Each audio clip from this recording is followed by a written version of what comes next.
ओम श्री गुरुभ्यो नमः। ओम महतार विद्महे सद्गुरुदेवाय धीमहि तन्नो बाबाजी प्रचोदयात्। महावतार बाबा जी की कृपा से अभी क्या मेरे अंदर क्या दिखता है वो मैं बताने के लिए वो सभी गुरु चरणों में छोड़ लेता हूँ। अभी हम तो आ, अभी चक्कर के बारे में बात करने के लिए सोचा था मैं। 72,000 नाडीज और हमारा मणिपुर चक्र का अंदर मतलब नाभि से अंदर एंटर हो जाता है अंदर। ऐसे हमारा मूलाधार चक्र चक्र का बारे में मतलब तो बोलने तो टोटल चक्रास 114 चक्रास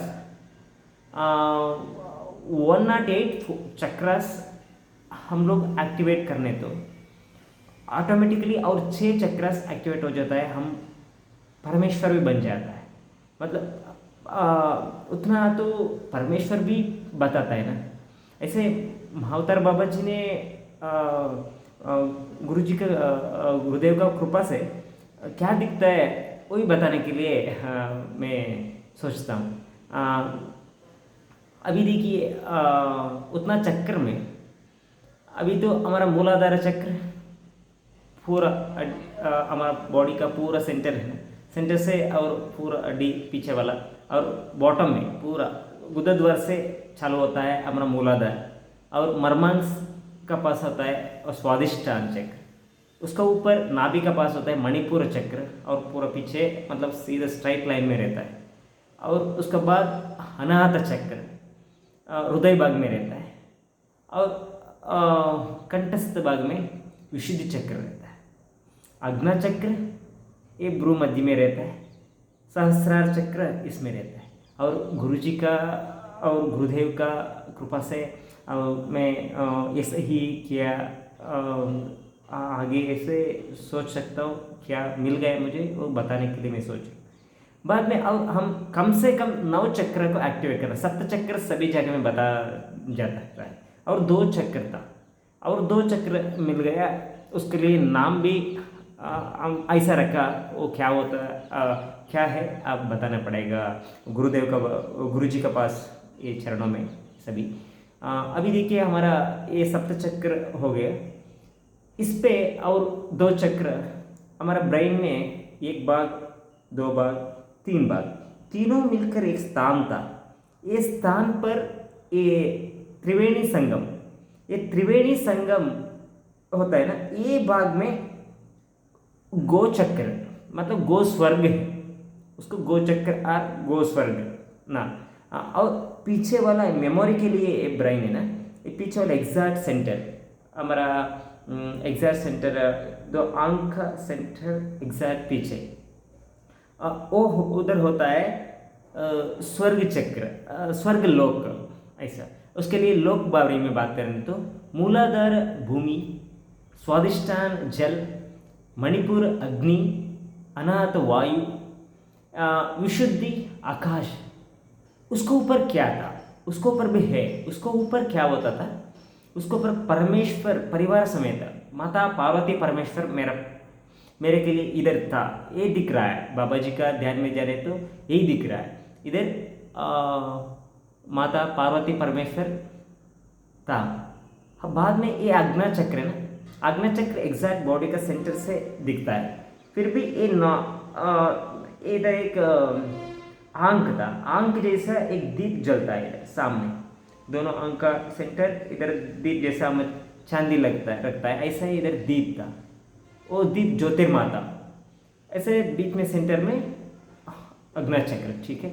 और वो आज्ञा चक्र का मतलब विशुद्ध चक्र का ऊपर रहने वाला भगवान परमेश्वर माता पार्वती समेत परमेश्वर, आज्ञा चक्र का ऊपर रहने वाला भगवान क्षीर सागर, क्षीर सागर था। क्षीर सागर किधर से उद्भव हुआ, नीचे का भगवान परमेश्वर का ऊपर मुड़ी में रहने वाला गंगा माता का जल क्षीर बन जाता है, अमृत बन जाता है, इसीलिए वो बनकर वो क्षीर सागर जैसे होकर उसका ऊपर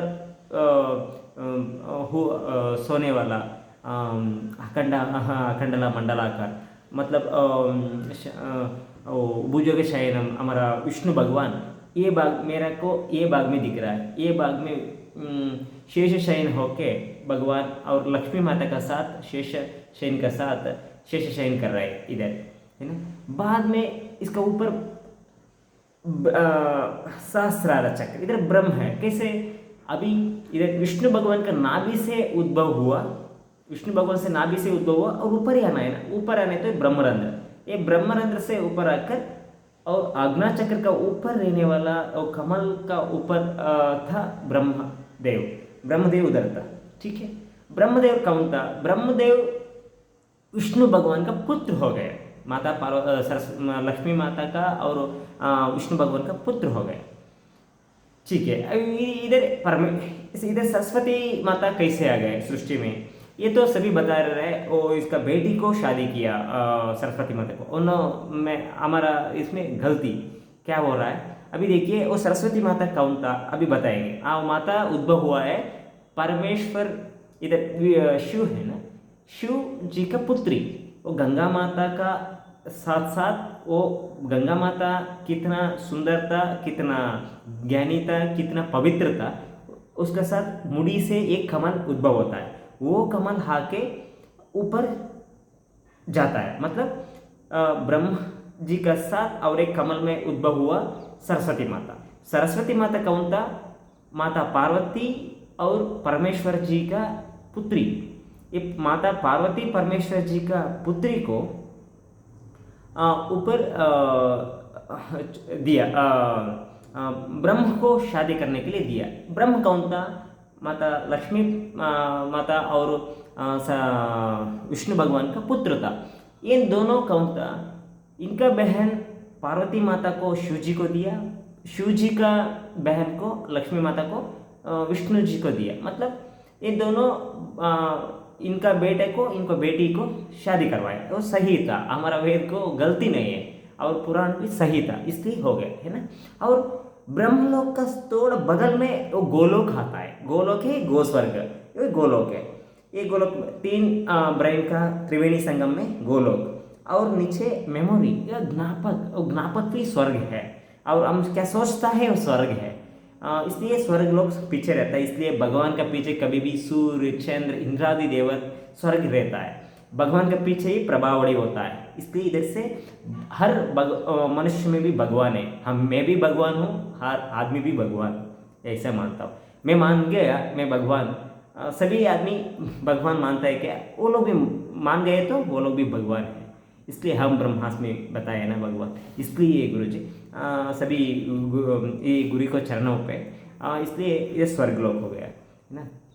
ऐसे हमारा 369 का है ना, 369 नंबर बहुत अच्छा से चल रहा है, इधर कोई आदमी निकाला नहीं। 369 हमारा अच्छा नंबर भी है, वो नंबर में भी थोड़ा मैं बात करने के लिए जानता हूँ। इस पे हमारा चक्र 108 चक्कर को हम एक्टिवेट करना है। इस पे मैं बताता हूँ। अभी देखिए एक एक चक्कर के लिए मर्मा पॉइंट्स भी बोल सकता है हम, एक एक चक्कर को एक एक मर्मा पॉइंट भी 108 था, ठीक है।